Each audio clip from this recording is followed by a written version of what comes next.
Supporters of educational rights and ballot measure rights amendments only have a little more than a month left to finish gathering nearly 91,000 signatures in order to make the November ballot.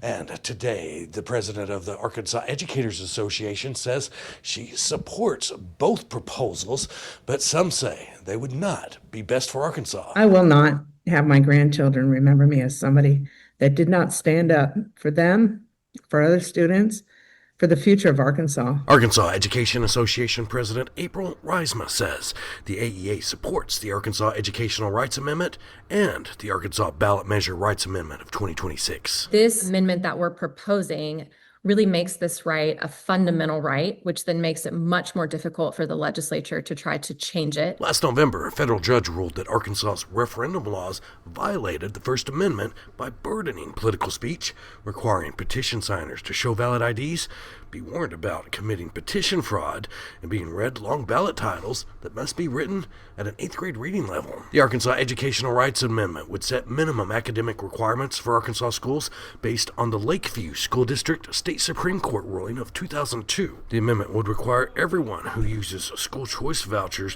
through education freedom accounts to follow the same guidelines as the state, and free pre-K would be available for every 3- and 4-year-old across the state. I can't lie and say that public education is perfect, because it's not. Because we haven't asked the experts in the room what actually works. And the things that are in this amendment, they actually work. So why don't we try something that actually could have a return on our investment? Arkansans' values don't align with the teachers union, but it's an easier process to get this before the voters than it is to get this through the legislature. Arkansas Learns President Gary Newton says he's against the proposals, not to be confused with the Arkansas Learns Act. The nonprofit Arkansas Learns organization was founded in 2012 and focuses on improving education and raising Arkansans' per capita income. It prohibits the legislature from ever changing it, but it requires that they fund it, and they don't have a price tag on it. So it's a blank check. Estimate that we have, by adding 2 more grades, that's at least over $1 billion a year, adding pre-K 3 and pre-K 4, which is mandatory.